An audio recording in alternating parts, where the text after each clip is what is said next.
Today's conversation is with Anne Duffy.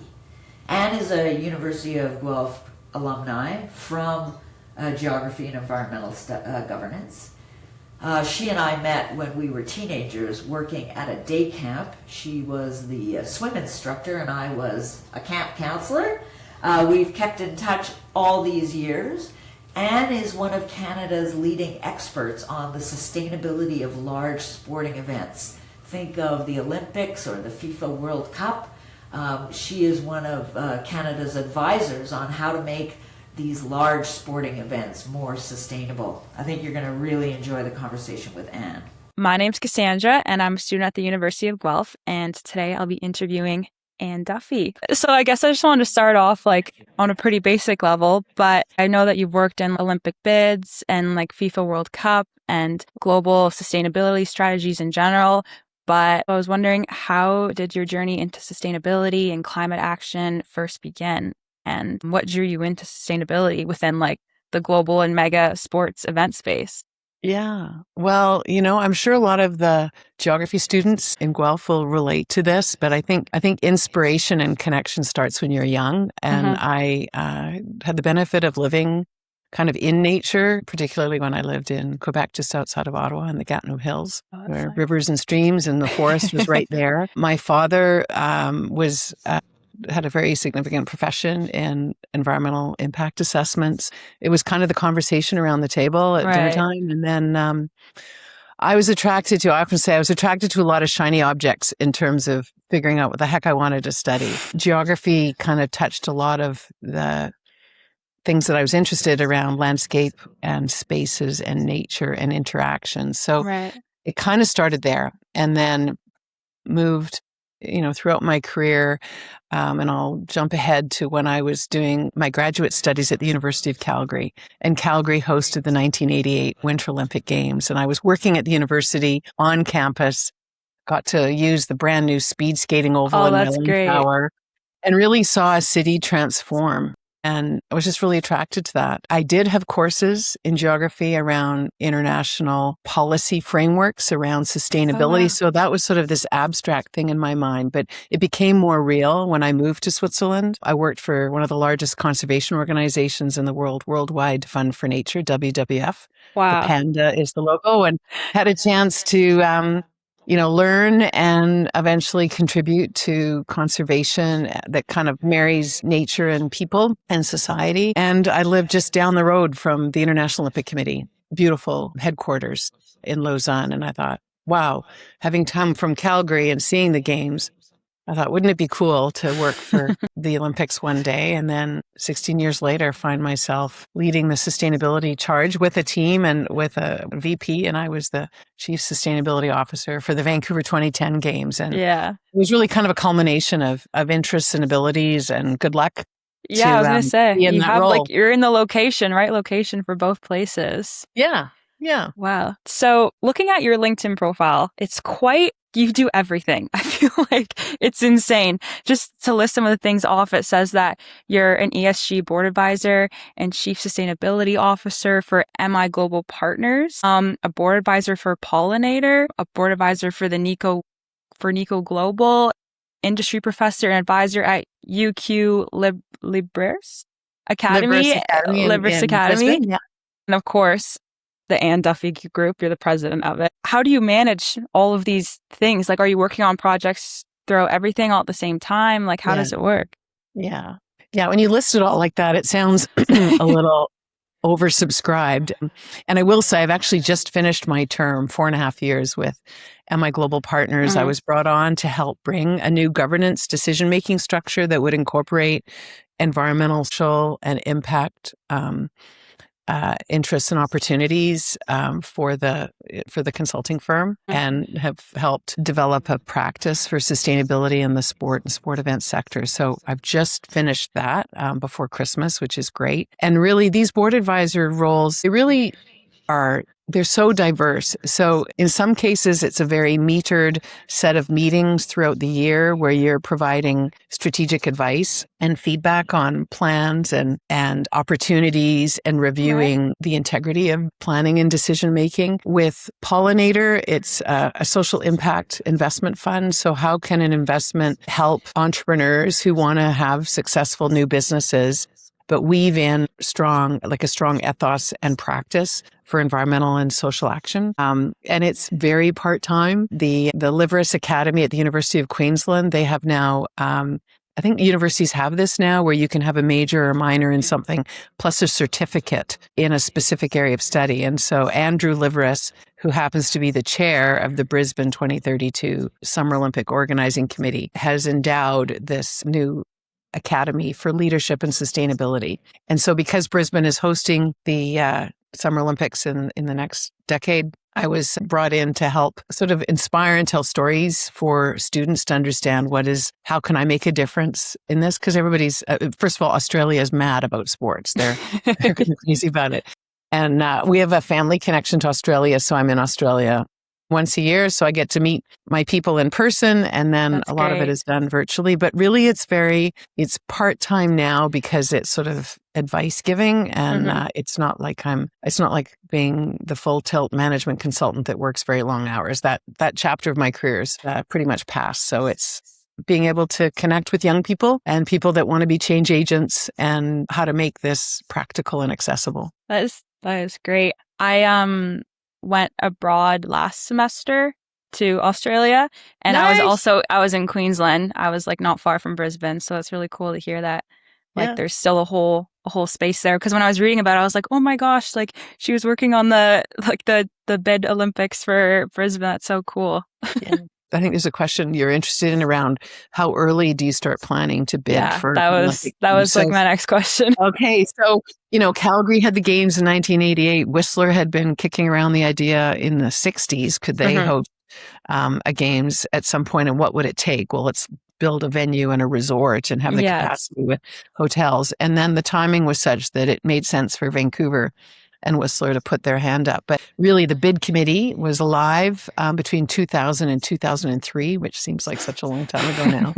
And under the leadership of the late Jack Poole, who was chairman of the bid committee, and John Furlong, who was head of the bid, there was a real vision of how do we do this in a collaborative partnership way. At the time, climate action and Indigenous First Nations relationships was still it was deemed as extremely important, but people hadn't really figured out, well, how is that actually going to work? Yeah, how it implements And so it. I think I'm going to name leadership and vision as a really critical ingredient, where the leadership and the vision was immediately surrounding partnerships and collaboration. So we had the 4 Host First Nations Society that would be a reflection of the 4 host First Nations whose territories the games would occur on.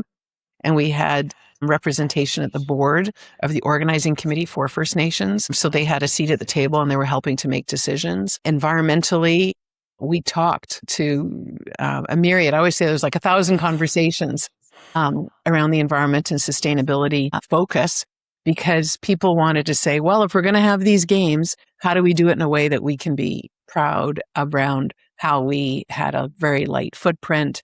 We demonstrated positive action. But I would say, by sharing to say, okay, City of Vancouver, City of Richmond, Resort Municipality of Whistler, what do you need? How do we do this in a way that's going to serve what's important to you, plus what we need to do, for the games. And so also with the sponsors who brought a ton of resources for us to be able to mount the games. So there was all kinds of circus rings or clusters or groups of representatives that were invited to say, help us make a really strong plan for sponsors, for venue design, construction, operations. How do we work with the provincial and federal government to understand environmental regulations in that? So we often take for granted when we see 17 days of Olympics and 10 days of Paralympics, all the planning that goes in behind it. And still we don't get it perfectly, but it's definitely successful when you start early, you invite many, and you figure out decision-making structures where that can really flow. Yeah, it's definitely a lot. Just touching back on your consultation and including was it the Four Nations First, in yeah. I guess I'm just like personally kind of surprised because I feel like even nowadays, like a lot of like big businesses and companies don't consult First Nations or land rights holders. I was just wondering have you seen it improve throughout your industry throughout the years, or is it still like needing work? Well, my first and biggest example is the Vancouver 2010 Games, which also helped to set a precedent for a project I worked on later for the Canada Winter Games in Prince George for 2015. But I would say particularly for Vancouver 2010, we had a long runway to plan for this, but we had a lot of work to do. And so there was First Nation lawyers who worked with the First Nation heads, like the chiefs, if you like, of Right. Squamish, Lillooet, Musqueam, and Tsleil-Waututh First Nations to understand what they wanted. And a lot of it centered around socioeconomic benefits. So before we even got to where the bid was decided in Prague in 2003, there was legacy agreements with the four First Nations to say, if we win, we understand we're going to look not only for cultural opportunities to showcase the unique beauty and history and knowledge and depth and spirit of First Nations culture, but also find job and business opportunities that would bring prosperity back to the First Nations. So an example of that would be Whistler Olympic Park, which is a multi-venue site just south of Whistler for the ski jump, cross country, and biathlon venues. It had the Callahan Valley had been lightly used for other things like a bit of mining exploration, snowmobiling, some light tourism. But for the actual venue, we needed to create a bigger access road to where the site would be. And we needed to clear trails for the venues. And so that contract, because we had the authority to do that, was a limited bid where we invited established construction companies to partner with First Nation construction companies of in this case, Squamish and Lillooet First Nations, to bid on the work, to do this work. And that helped them get into a project where they could learn with ones that have done this well. They were very capable. They did excellent work. They got follow-on work in what we call the Sea to Sky corridor, so from Whistler to Vancouver. And it led to more projects with other clients, not just Vancouver 2010, such that we reversed seasonal unemployment in 18 months having done this. So it was start early, put it out there as an intention, engage and find ways that are going to be viable and successful for smaller business to be involved. There was a number of projects and contracts where that was the case. It was under the umbrella of the Vancouver 2010 Buy Smart program, where we really looked at purchasing and decision-making and contracting in that way. And the results spoke for themselves. Like there was new jobs, there was new businesses, there was certainly heightened awareness. And I would say now looking back, that we need to sustain that leadership and that commitment to have those kinds of results. Definitely. And I would say it's kind of like the human condition that there's new people coming into the workforce, there's new people coming into leadership positions, and not all worked on these games or in these kinds of projects. So we have to kind of relearn and keep it warm as a commitment in a company or an organization, so that those decisions can be made. But it was a ton of relationship building and really understanding what that client group, those First Nations, wanted at the time in order to say, okay, well, here's where we can help make those decisions happen. We couldn't solve everything because that wasn't our purview. Our purview was mount the Olympic and Paralympic Games. But what the decisions that we could make, we could direct, we could, integrate a commitment to First Nations. And I would say I have now a niece, who's 29, who did a master's in sustainable forestry and agriculture at UBC and an international university, and has a very strong commitment and interest in Indigenous planning and relations. And, I think the profession of it is evolving. Definitely. And I think it's a hot topic in Western Canada, but I don't want to say it's not in other parts of Canada. It certainly is. It's just, this is the one I know. Yeah, no, myself and Freeman, we both are currently in a field course right now, a geography field course, and we just recently went to Tofino. Nice. So we visited like Clayoquot Sound and spoke with Tloquet First Nations. And so we got to learn all about like land rights, and how to like maintain like Tofino's tourism industry while making sure that like the socioeconomic benefits are being seen in First Nations communities. So I see the relation there, and it's definitely a lot. Like we learned a lot of like so many people involved, and it takes a lot to manage, and you can't get everything perfect the first time, but it's about like continual communication and building a relationship. Moving back into your career, just at the very beginning, I know you touched on you did your master's in Calgary. I did. And then I applied for my master's at the University of Calgary in this new program called Communications at the university. And I would end up being very interested in first understanding the woolly world of all things communications. By the way, this was pre-internet.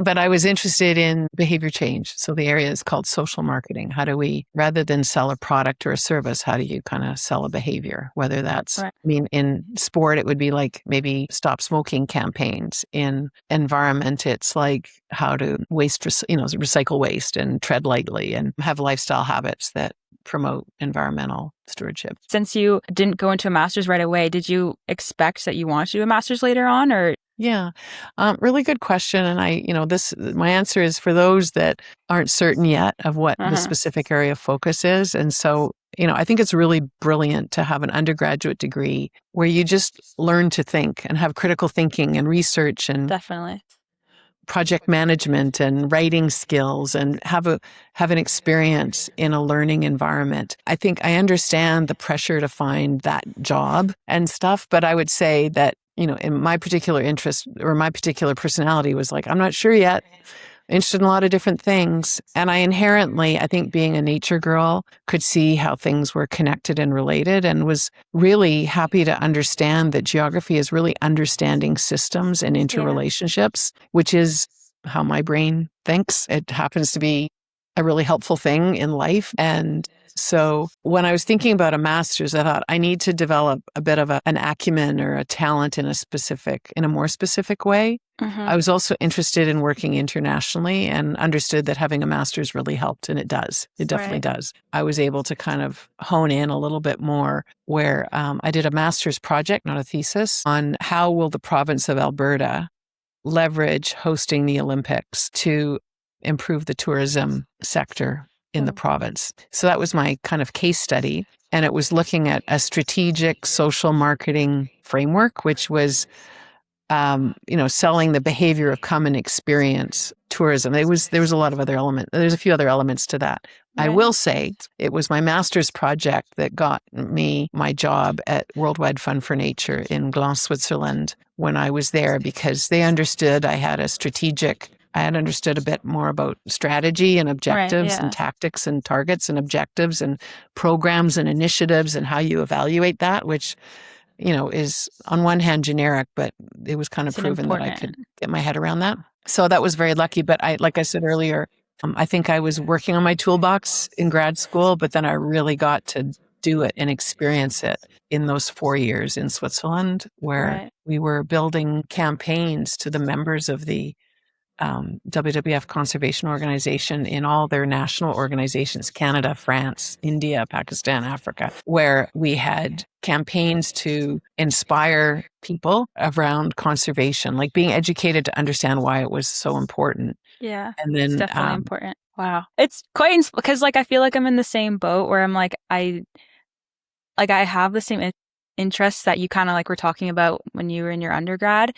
And I'm not really sure about doing a master's. I'm not planning on it right after school, but like I am interested in doing international work. So hearing that a master's is important is good for my knowledge. Yes. Yeah. And I mean, I think it's, the world is changing really quickly. We've got AI happening and all of that. But I think, like I say to my kids or to young people who are looking at career planning, I didn't have this all figured out at 22. It was kind of like following my nose. What am I interested in? What's possible? It was also taking on some jobs, all of which were thrilling, right? Yeah. But there were skills that I was learning that would end up being very helpful. And I really talk about this toolbox, and it would be interpersonal skills. It would be writing and communications. It would be research. It would be project management. It would be, am I coachable? Can I learn Can I be independent on some team projects? Can I help lead on some tasks? There's some really generic skills that really help. And I think, for young people now, AI is a tool.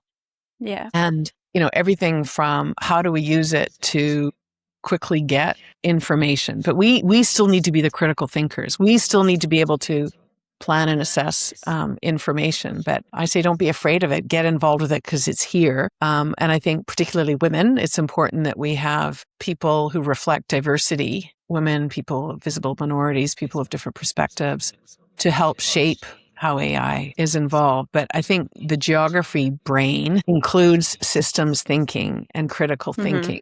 That I think it's a really great general foundation in any career.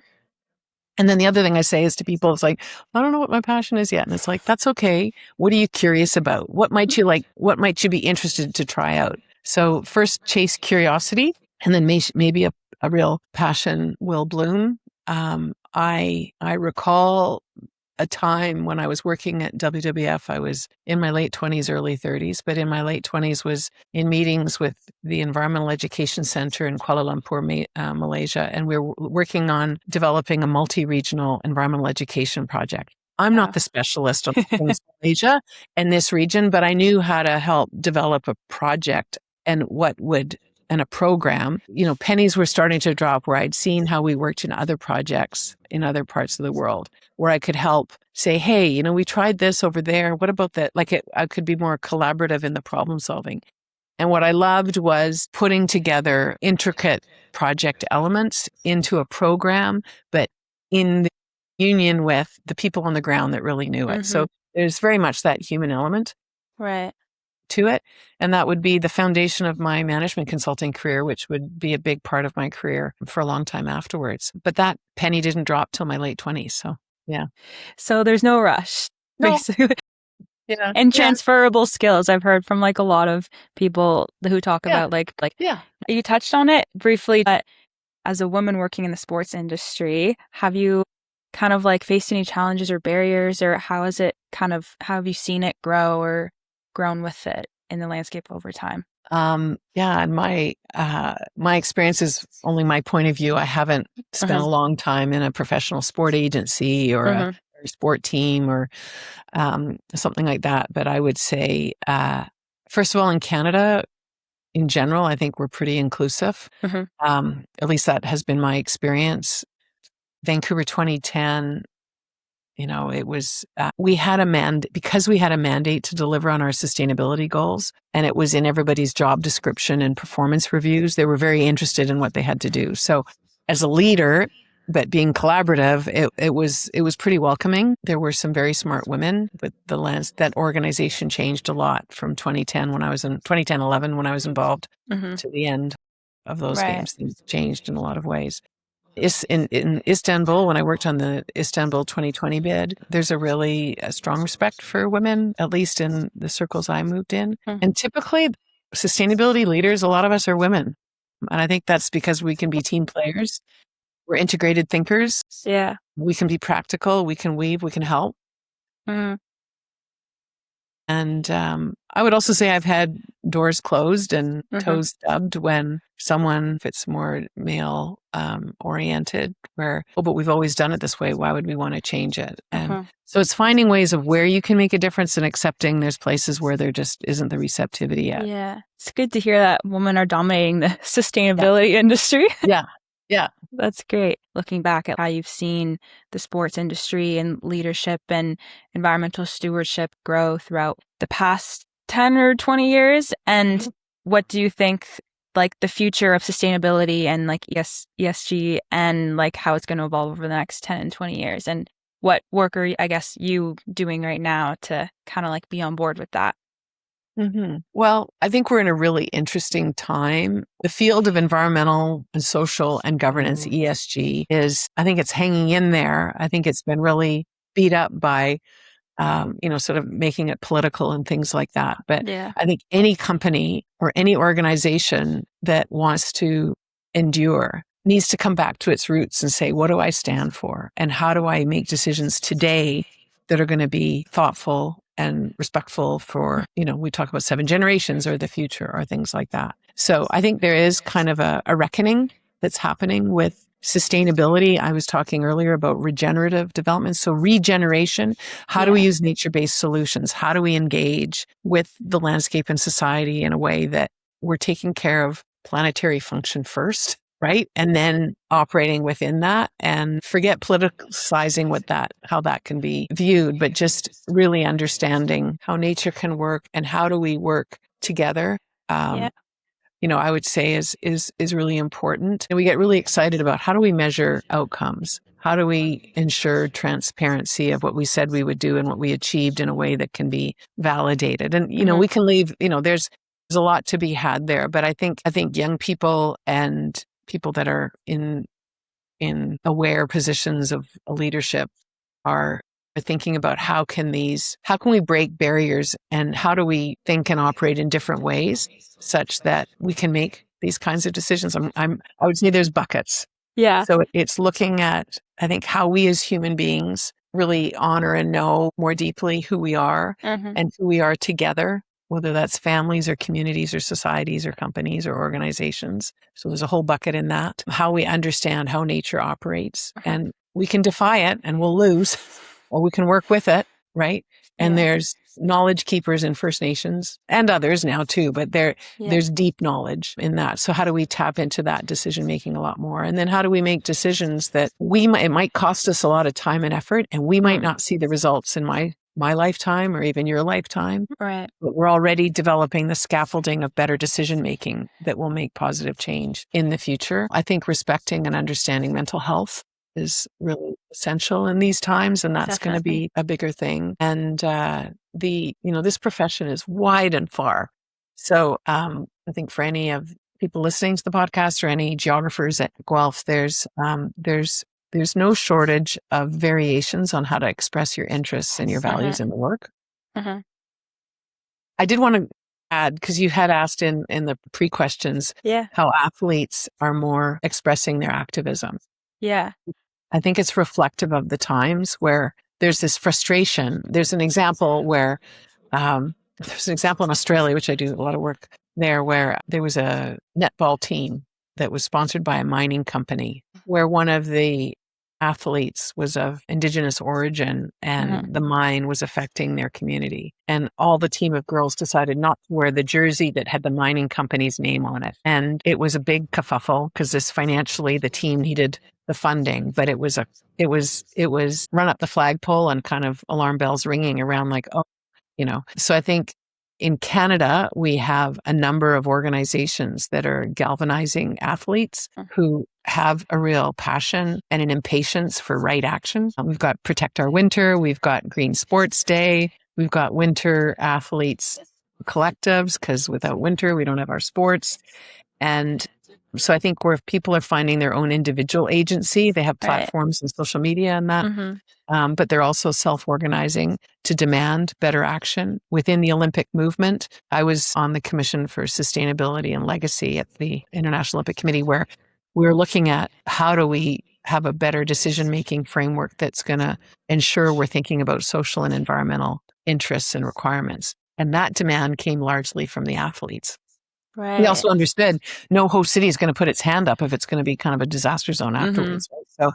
So I think for people to understand and know their own agency and have faith in their own ability to speak up and then quickly self-organize together is going to be something we're going to see over and over again. Yeah, it's definitely scary, especially for athletes who, you don't want to go too far and lose your positioning and spot. But I definitely think my generation, we definitely know how to kind of start a movement, especially with social media. It's becoming much more popular. And also what you were talking about with kind of we talk about it in school called two-eyed seeing. So using the Western science, indigenous knowledges to kind of to take the best of both sides. Because I think that's just something that we need to do to make sure that we have long-term environmental stewardship and make sure that we can actually see these changes and make sure they happen. For our final little question, so for students listening and myself looking to build a career in sustainability and related to the environment, qualities or attributes do you think